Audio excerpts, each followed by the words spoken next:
This episode comes to you courtesy of the results of the polls over on Patreon. New polls are up right now, so why not sign up and get your voice heard on the direction of this channel. And while I'm at it, a big thank you to all my Patreon supporters out there like Andy Savardi. Thank you so much.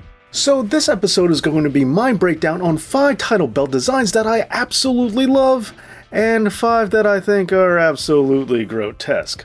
Now, to be perfectly clear, this is my own personal choice and it's just my opinion. And with that being said, let's get into the list. The WWF World Tag Team Titles. Let's start off with the WWF World Tag Team title belts. Back when the tag division was treated well by Vince McMahon, the title belts themselves reflected the prestige that tag team wrestling had once upon a time. And what can I say, I'm just a sucker for regal looking title belts, so heads up, expect something of a pattern for the rest of this list. The Spinner Belt. It actually pains me that this isn't the worst looking title belt design that I've ever seen, because it definitely should be. It's gaudy and it's chunky and it looks like a Christmas ornament that's been run over. And it would be one thing if this was just a custom belt for John Cena and John Cena alone, but it hung around even after he stopped being the champion, which just makes it all the more worse. The United States title. Now, I really do love the WWE redesign of this belt as well, but the WCW version is just too good to ignore, where it features the stars and stripes as well as an eagle, which is something that is going to come up later on in this list. But anyway, the whole thing just looks really classy to me.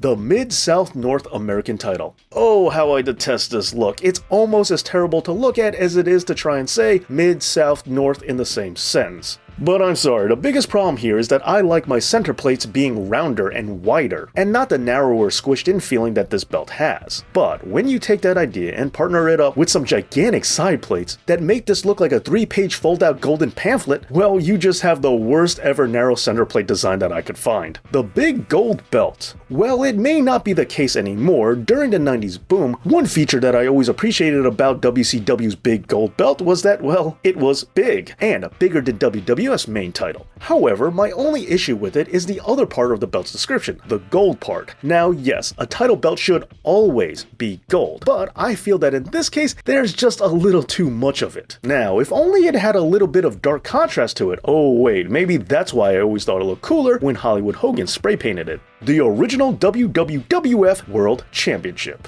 Yeesh. When the WWF first got started on its own, Buddy Rogers brought with him an old United States title, which explains why this belt's center plate is just America, despite it being a World Championship. But not only this, what also makes the belt worse is that it's on red leather, which I absolutely can't stand, and yes, that is going to come up again. Now, also making this design worse is that it has a glass circle in the center, which is where the title holder's picture is supposed to go. But it's not all bad, because just look at the side plates. They were very progressive for the time, as the side panels feature 2 men kissing. Oh wait, I think they're supposed to be wrestling.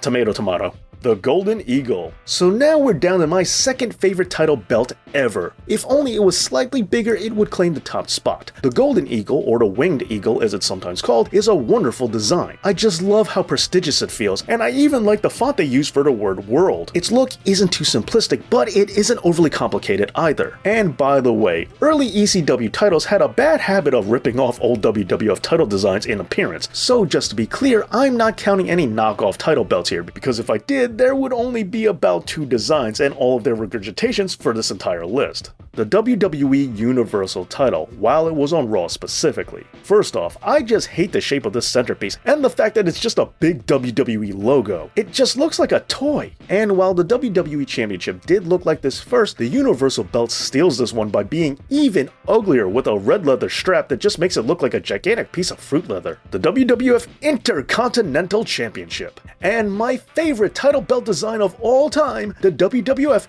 Intercontinental title. I like this plate design so much that I don't care what color strap it's on, nor do I care what color the WWF logo is on the belt. But for you nitpickers out there, if I had to specify and choose only one color for the belt, I would go ahead and say black leather. And yes, I was extremely upset when they decided to change this design.